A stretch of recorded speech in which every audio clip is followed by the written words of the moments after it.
Picked this up at a thrift store. When I got it for $2.99, it was working. So obviously the batteries have worn out on it. So let's take a quick look at it. If I have to buy batteries for it, it's gone. Oh, okay, two button cells. There they are. Oh. So only one button cell is attached. So does that mean the other one's a spare? Oh, that's sweet. What I'm going to do is just put the back on. And then we'll see how this thing works before I tear it apart. So, let's see. Okay, this is a seconds counting. Time. 12-hour. Okay.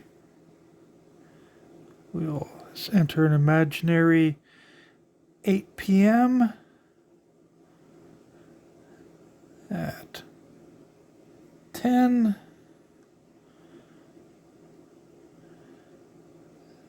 Year. Oh, okay. This might as well get it to the proper year.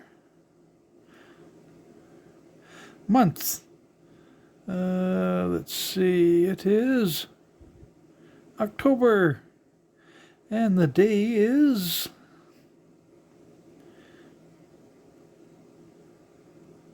no, it isn't. Backup one. Yeah, no backup. Let's try this again. Okay.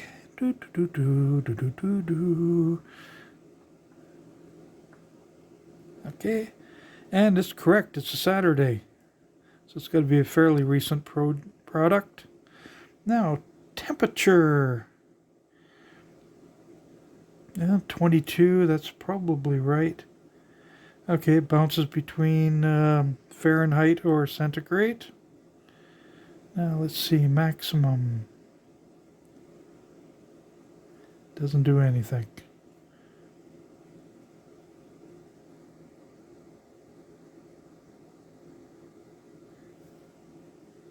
Well, let's just go back to the normal stuff.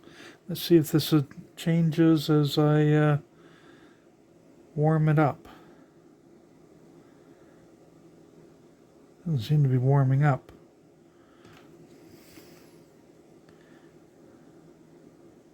Oh, yep, it's moving. 24.3. I think the world's about to get really warm.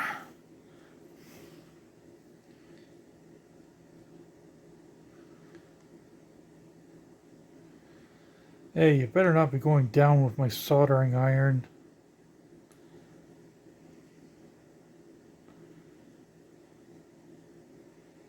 I'm not sure if the temperature... Okay, that's toasty.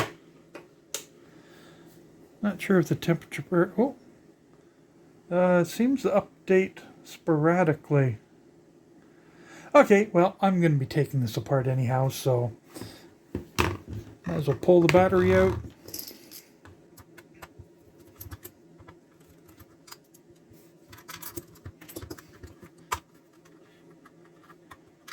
There goes the battery, and 1, 2, 3, 4, 6 screws.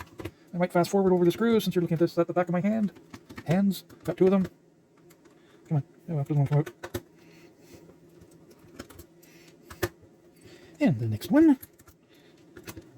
And the next. That's kind of cute where it's got a spare battery thing. But it looks like there's a spot there to actually add something. There goes that one.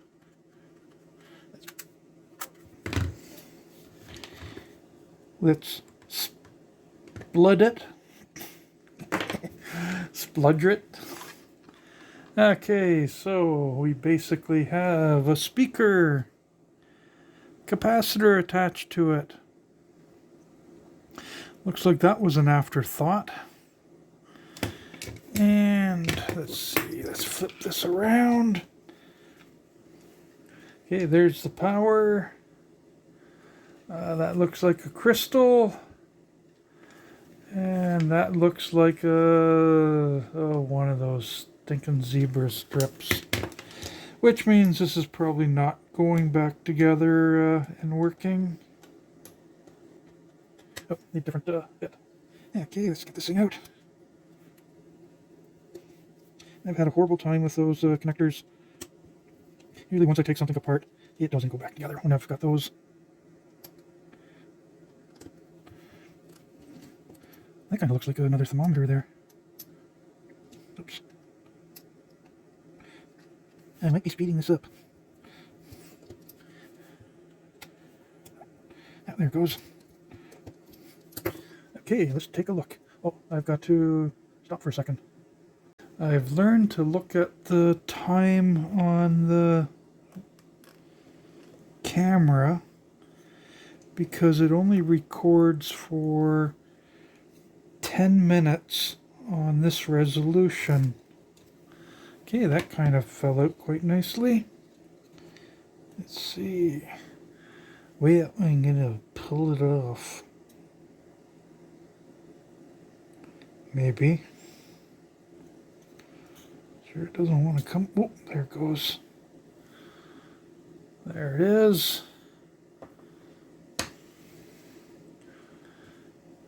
And the blob.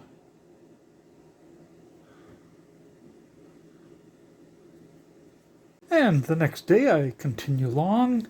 I've actually taken the thermistor off of here and disconnected the thermistor off of here. And it appears they are NTC. So here's the one that was attached directly to the board. And you can see the resistance is about 10K-ish. If I cool it off with a tiny bit of isopropanol, the resistance increases. So it's a negative temperature coefficient thermistor. And if I warm it up with my hand, hopefully not shorting the leads in any way, the resistance drops.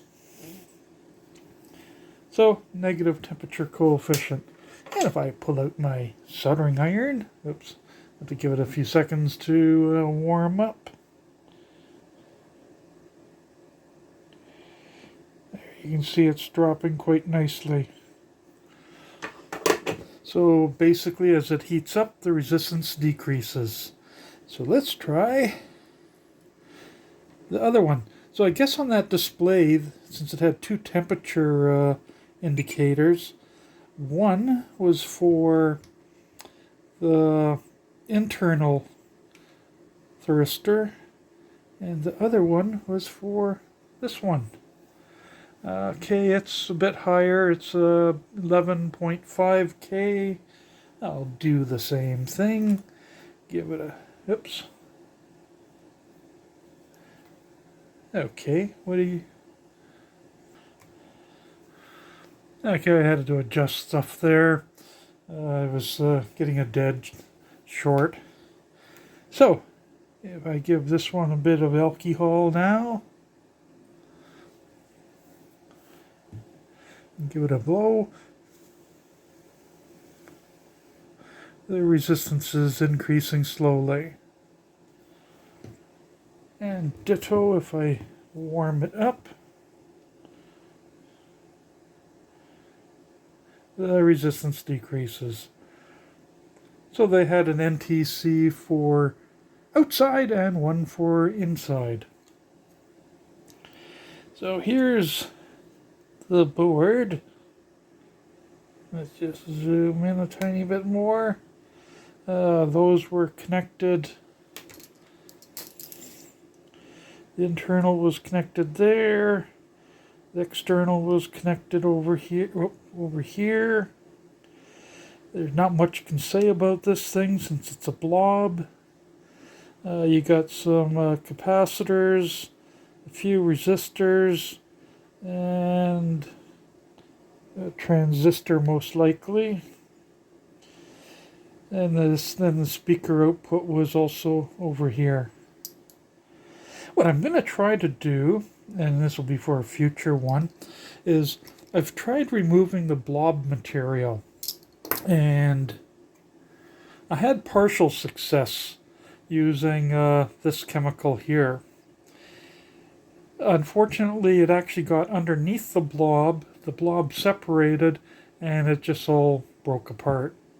So this time I'm going to be a bit more careful, and what I'll do is I'll try to cut this out, drop it into a test tube, and then let it sit for weeks or months and see if it'll dissolve. So that's it about this one. Oh, and there's a crystal. Does it have a... Oh. There's a crystal, and there's no markings on it. Well, have a good one, because this thing isn't going to go back together. So salvaged parts include 2 NTC thermistors, with metal leads, one little crystal here, few little screws. The speaker was damaged. This connection actually was going to there. So I've got an inductor here, which was part of their resonating circuit. And of course, I have a cute little case. And if I chop this thing properly, in a way, I can have a thing with a set of keys and just have to build circuit around it. Okay, I'm being frugal, or cheap, or however that's pronounced. Have a good day.